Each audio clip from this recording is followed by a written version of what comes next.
and then spending a wage that did not actually align with SGA or university mission.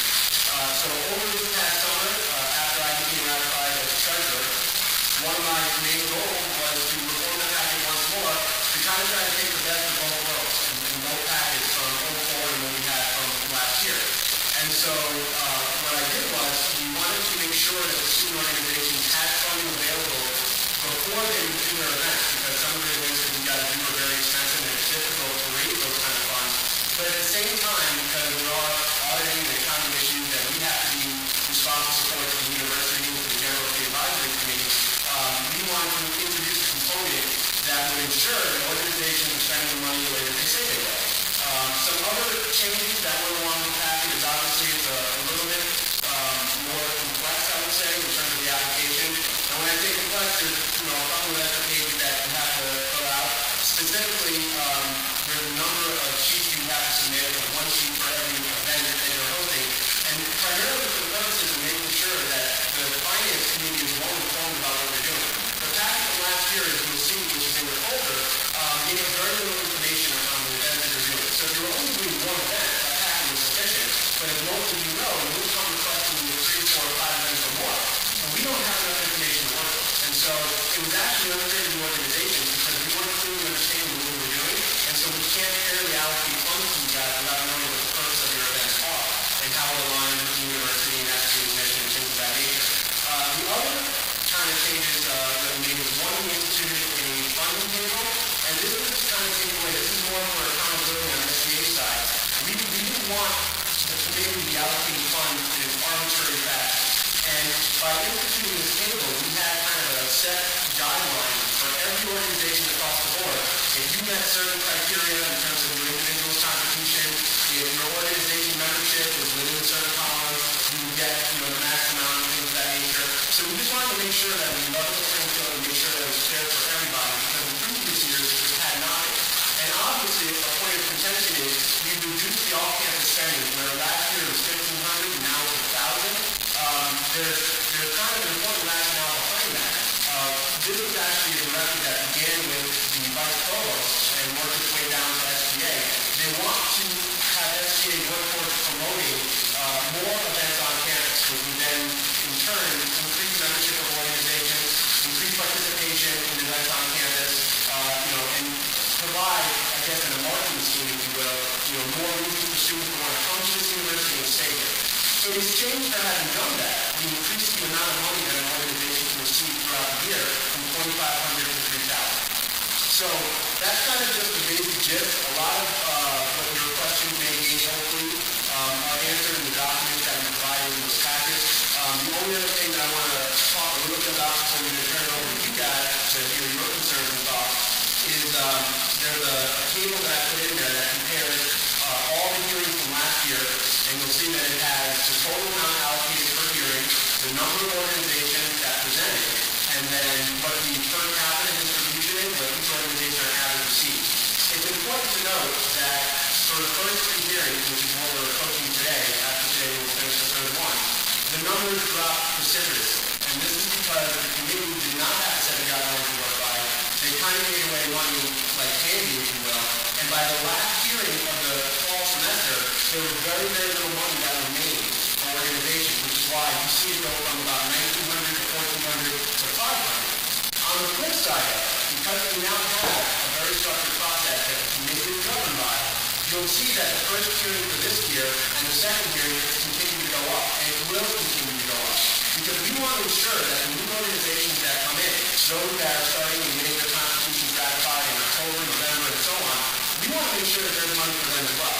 So all the established organizations who have been around for a while, know the process and know the deadline, and they get in by September or October, that's great. So there's a lot of organizations that are reactivating for the first time in a long time, or they're brand new, and their leadership has never done this before.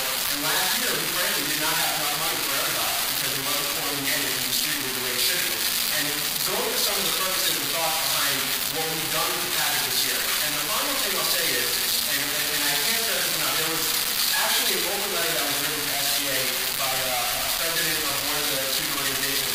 And I took it very seriously. There was a lot of points that were in there that I kind of took to heart. And one of them was, what we're doing here today, in some respects, should have been done earlier. If maybe we can't, in midstream, make this kind of dramatic change from one year to the next. We can't do it in the middle of the year, which is why it's so difficult to get this process to move through. We had to do it over the summer because there were some glaring problems that existed and certain issues that the administration had been expressing to us. So we had to do this over the summer. We would have loved to have had the opportunity to have more people be a part of it, but we did take the opportunity to meet with those who work on campus or are part of organizations or student leaders on campus over the summer, and we did have the opportunity to speak with them, and student government, the Senate, approved the package that you're looking at back in August. SGA Senate is representative, I think, a representative sampling of student organizations on campus. There's probably roughly 15 to 20 that are represented in the membership of SGA. So we felt like we had done our due diligence in terms of going through the process of meeting the needs of the students while also meeting the requirements of the university administration and then providing a voice through the SGA Senate to be able to get a package approved for you guys. So what we're going to do here today, pretty much, is I really want to, pretty much not talk anymore and turn it over to you guys, and I want to hear your concerns, your thoughts, questions you may have, difficulties in understanding the process, things that we as SGA and your student leaders can do to kind of clear up the process a little bit and make things a little bit more palatable for all of you. So what we'll do is I see hands going up, I'll just start calling on people. So I just wanted to ask, you said that groups meet certain criteria and know that the maximum amount of awarded in certain categories. And if you did that, you remove the subjectivity from the award process. So then how do you justify when some organizations don't receive the maximum? Or specifically, what are the criteria that must be in order to receive the maximum? That's not sought out. Right. So there's a number of different things that we look at for each deliberation that we take part in. We want to see minimally a 25% contribution from every organization. So for example, if an organization says their total cost for all their events is $2,500, they're requesting $2,000, we covered that. We measured 25% contribution, so we're not going to take off an extra $500. Also, if you're requesting, for example, X number of dollars to travel to go to a conference, if you only have 1 to 10 members in your organization, and if you look at the package that's in your folder here, you're going to fall into that column there. So you may request 2 or 3 times what that amount is. So we're only going to fund you at that level. So that's the second thing. The third thing is, how much money do you guys have in your agency account? So a number of you who have submitted package to me, when you turn in your package requesting $1,000 total, and I say, you guys have $2,000 in your account, why do you need SGA? I'm not doing that to kind of be tough on you. I'm doing it because we have, as of last year, 178 organizations. We have less than $120,000 to give out. We have to make sure that the money is going to those who really truly need it, because there isn't enough to go around. And then the final piece of it is, obviously, there are caps for both. Off-campus spending, which is $1,000 we talked about, and then $3,000, which is the most people receive for the course of the year. So there are organizations that may request up to $6,000, $7,000 or more. Off the bat, the most we can possibly give you is free. If you're trying to go to a conference, and your conference total, which is obviously an off-campus event, is $5,000, the most we can give you is $1,000. So when you put all these things together, there are organizations that may make requests for $4,000 and walk away with $800, kind of scratching their head.